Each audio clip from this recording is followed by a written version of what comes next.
हाँ चलो, so next हम देखते हैं hybridization. Hybridization already we have seen, जितना हमने डिस्कस किया है ना हाइब्रिडाइजेशन, कल भी डिस्कस किया, उतना ही है अभी। वो जो डिटेल वाला है ना, वो टाइप्स ऑफ हाइब्रिडाइजेशन आगे आएगा, लेकिन जो हमने ऑलरेडी समझ लिया है वही हाइब्रिडाइजेशन है कि भाई एक्साइटेड स्टेट में जाएगा, और एक्साइटेड स्टेट में गया, और मैंने बोला ना जरूरी नहीं है कि वो एस वाला अपना इलेक्ट्रॉन देके पी में चला जाएगा, जरूरी नहीं है। हाँ देता है वो, हमने जैसे मीथेन के केस में देखा कि कार्बन के केस में वो एक्साइटेड स्टेट में चला जाता है, जरूरी नहीं है। जैसे कि हमने एमोनिया का केस भी देखा, एमोनिया में तो दोनों ही ऐसे, और वहां पे पूरा फुल्ली है, पीएक्स में भी एक है, पीवाई में भी है, पीजेड में भी है, वहां पर भी sp3 हाइब्रिडाइजेशन, वहां कहाँ गया इलेक्ट्रॉन, तो जरूरी नहीं है जाने की बात। ओके, तो वही चीज जो हमने समझा हुआ है वही है डिटेल्ड में वापस। In order to explain the characteristics of geometrical shapes of polyatomic molecules, like वही तीन आते रहते हैं। देखो VSAPR में भी हमने इन तीनों की बात की, VBT में भी हमने इन तीनों की बात की। Pauling introduce the concept of hybridization, Pauling ने ये इंट्रोड्यूस किया था हाइब्रिडाइजेशन का concept. According to him, atomic orbital combine to form new set of equivalent orbitals known as hybrid orbitals। मतलब कि जो एटॉमिक ऑर्बिटल है वो एक दूसरे के साथ मिक्स हो जाती है, ओके, उन्हीं को बोलते हैं क्या, हाइब्रिड ऑर्बिटल्स। ये कब मिक्स हो सकती है, जब उनके बीच का एनर्जी डिफरेंस कम हो, ओके। जैसे कि 3s और 2p, उनके बीच में कभी भी हाइब्रिडाइजेशन नहीं होगा, okay, n is equals to 1, n is equals to so n is equals to say 2, n is equals to 3, n is equals to 4, तो यहाँ पर है से 1s, यहाँ पर है 2s and 2p, यहाँ पर है 3s 3p 3d, तो इनके बीच में हाइब्रिडाइजेशन होगा, इनके बीच में हाइब्रिडाइजेशन होगा, लेकिन इन लोगों के बीच में हाइब्रिडाइजेशन नहीं होगा। क्यों?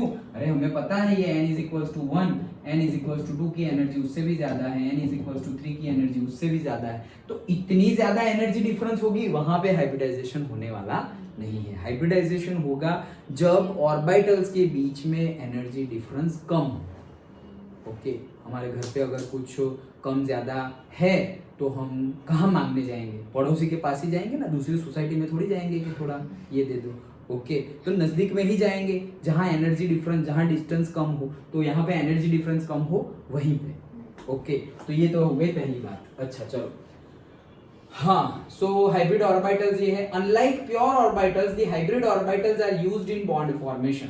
तो अब जो प्योर ऑर्बिटल्स होती है, अब हाइब्रिडाइजेशन हो गया तो बॉन्ड फॉर्मेशन कौन करेगा, हाइब्रिड ऑर्बिटल्स ही बॉन्ड फॉर्मेशन करेगी, उनका नाम, शेप, एनर्जी सब कुछ चेंज हो गया।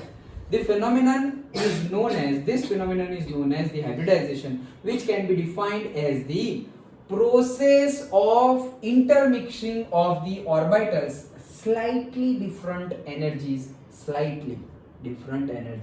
so as to redistribute their energies, resulting in the formation of new set of orbitals of equivalent energies and shape। मतलब ये intermixing of orbital है, और ये किनके बीच में होगी, जो स्लाइटली डिफरेंट एनर्जी पर है, ओके, स्लाइटली डिफरेंट एनर्जी पर।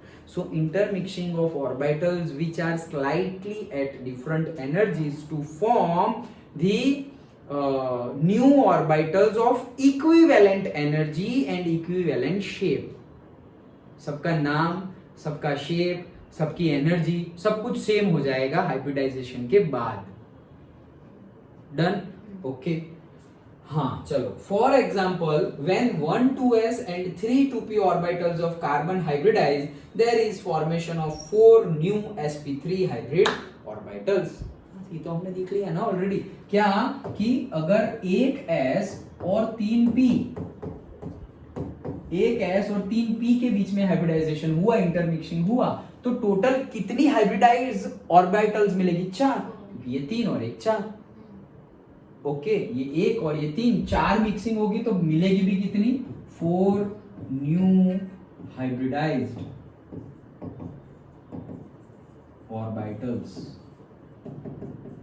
सेम एनर्जी वाली। Done, okay. चलो आगे, अब ये कौन सा हमारा हाइब्रिडाइजेशन हो गया है, sp3।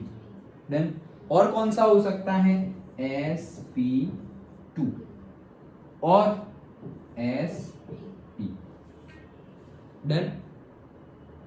एक क्वेश्चन याद आया, देखो कॉम्पिटिटिव एग्जाम में ऐसा भी क्वेश्चन पूछा जाता है कि sp हाइब्रिडाइजेशन हो रहा है, sp हाइब्रिडाइजेशन हो रहा है, इसमें s ऑर्बिटल का पार्टिसिपेशन कितना है। sp हाइब्रिडाइजेशन हुआ, उसमें s ऑर्बिटल का पार्टिसिपेशन कितना है, परसेंटेज में ऐसे गिवन होगा। ओके सिंपल है, रटने की जरूरत नहीं है। sp है टोटल 100%, दो है 50-50, 50 s का और 50 p का। फिर sp2 का पूछे तो टोटल 300 डिवाइड बाई 3 33% होगा s का। p का कितना होगा 67%, इसका 33, तो पूरी तीनों मिला के p का कितना होगा 33%। ओके फिर यहां पर s का कितना होगा, तो टोटल कितने हैं 3 और 1 4। ओके तो 100 डिवाइड बाई 4, s का परसेंटेज 25 और p का परसेंटेज 75। डन। ऐसा एक PYQ है ये, ओके पूछा गया है पहले। अच्छा चलो, तो sp3 अभी ये हाइब्रिडाइजेशन के फीचर्स देखने हैं हमें। चलो तो फीचर्स देखते हैं कि इसमें क्या क्या हो रहा है, कैसे कैसे हो रहा है। ये हमें मेजर भी सब पता है, नई नई बातें भी है, वो देख लेते हैं।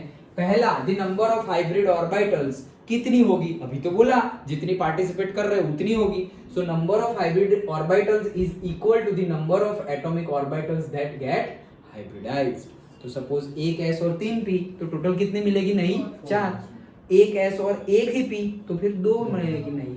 ओके एक s और 2 p, तो फिर 3 मिलेगी, सिंपल है। ओके चलो second, the hybridized orbitals are always equivalent in energy and shape, ये भी हमने डेफिनेशन में ही देख लिया है। ओके तो वही उसके फीचर्स है। Third, hybridized orbitals are more effective in forming stable bonds than pure atomic orbitals. Obviously, क्यों, वो लोग तो डिफरेंट एनर्जी लेवल पे थे ना, जैसे कि s है p है, तो s कम एनर्जी लेवल पे है, p ज्यादा एनर्जी लेवल पे है, लेकिन यहाँ पे हाइब्रिडाइज तो एक ही लेवल पे है, तो वो स्टेबल बॉन्ड बनाएगी। ओके तो स्टेबल बॉन्ड हो गए इनके। Then next, fourth and last, these hybrid orbitals are directed in a space in some preferred directions.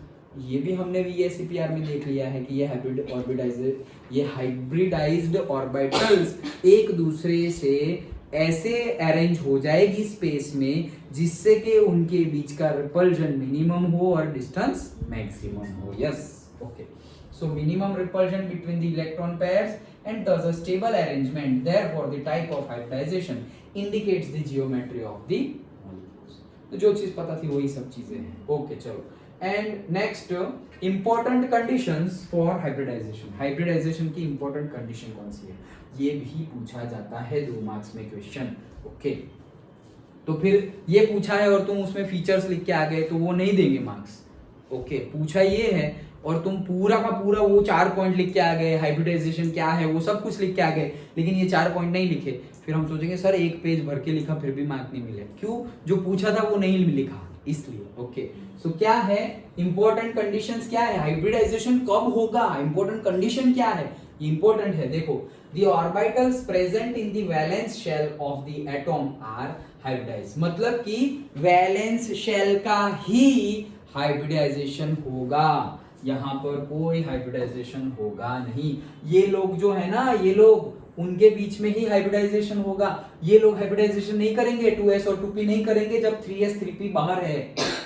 तो हमेशा कौन हाइब्रिडाइजेशन करेगा, वैलेंस शेल। ओके क्यों, वैलेंस शेल अंदर वाले तो स्टेबल है भाई, इलेक्ट्रॉन की लेन देन में पार्टिसिपेट, लेन देन मतलब एक्सचेंज करना हो या शेयरिंग करना हो, वो सब कौन करता है, वैलेंस शेल करता है। अंदर वाले तो स्टेबल है, बैठ गए भाई, मेरे पास 2 इलेक्ट्रॉन है, बैठ गया, अब मैं ना दूंगा ना लूंगा ना शेयर करूंगा, कुछ नहीं। Done. Okay so valence shell ही हाइब्रिडाइजेशन करेंगे, वैलेंस शेल ही हाइब्रिडाइजेशन करेंगे। अगर यहां पर हमने valence shell 4s 4p 4d 4f valence shell अगर हमारी n इज इक्वल टू 4 है, तो ये लोग भी हाइब्रिडाइजेशन नहीं करेंगे, सिर्फ ये लोग ही हाइब्रिडाइजेशन करेंगे। अंडरस्टूड। ओके तो ये पहला। दूसरा, the orbitals undergoing hybridization should have almost equal energy. Almost equal energy क्यों ऐसा बोला है, हमने पढ़ा तो सही, क्या हाइब्रिडाइजेशन की डेफिनेशन में पढ़ा ना हमने, किनके बीच में हाइब्रिडाइजेशन होता है, the orbitals which are slightly at different energy level, मतलब जिनके बीच में एनर्जी डिफरेंस बहुत कम है लेकिन बहुत कम है, उनके बीच में ही हाइब्रिडाइजेशन पॉसिबल है। मैंने बोला ना कि इन लोगों के बीच में पॉसिबल है लेकिन यहां से यहां पॉसिबल नहीं है क्योंकि इतना ज्यादा डिफरेंस है भाई एनर्जी का। तो जिनके बीच में एनर्जी डिफरेंस 3s 3p के बीच में एनर्जी डिफरेंस कम है, 2s 2p के बीच में एनर्जी डिफरेंस कम है, अगेन 3p और 3d के बीच में एनर्जी डिफरेंस कम नहीं है ऐसे लाइन में मत देख लेना 2s 2p 3s 3p 3d energy difference नहीं, 3p और 3d के बीच में एनर्जी डिफरेंस में तो बीच में 4s आ जाता है, याद है ना? हाँ वो वाला एनर्जी वाला ही तो है, वो वाला जो हमने वो बनाया था। तो वो क्या है, वो किस पॉइंट ऑफ व्यू के रिस्पेक्ट में बनाया था, एनर्जी के रिस्पेक्ट में, कि जिसकी एनर्जी कम उसमें पहले जाएगा आउट। ओके, तो ये ऐसे लाइन में मत चले जाना कि इनके बीच में हाइब्रिडाइजेशन हो जाएगा, नहीं, इनके बीच में हाइब्रिडाइजेशन नहीं होगा, वो बहुत ज्यादा एनर्जी लेवल के डिफरेंस है, स्लाइटली नहीं है। ओके, तो सेकंड पॉइंट क्या है, उनके बीच में स्लाइटली एनर्जी डिफरेंस होना चाहिए, इसलिए उन्होंने वर्ड यूज किया है ऑलमोस्ट इक्वल होना चाहिए। ओके, चलो नेक्स्ट, पहला वैलेंस शेल, दूसरी energy, third promotion of electron is not essential condition prior to the hybridization. जो मैंने तुम्हें पहले भी बताया, जैसे कि हमने नाइट्रोजन लिया 1s2 2s2 2px1 2py1 and 2pz1, ये है 7, तो 4 5 6 7। यहां पर sp3 हाइब्रिडाइजेशन हो रहा है, इलेक्ट्रॉन का यहां से जंप मार के यहां जाना जरूरी नहीं है, वो जा भी सकता है और नहीं भी जाएगा।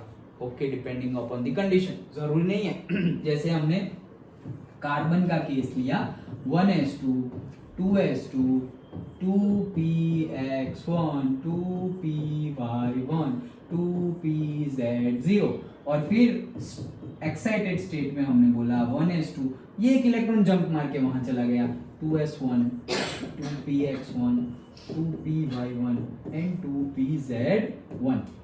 तो यहाँ पर ये भाई साहब गए, जरूरी नहीं है, यहाँ पर भी हाइब्रिडाइजेशन होता ही है।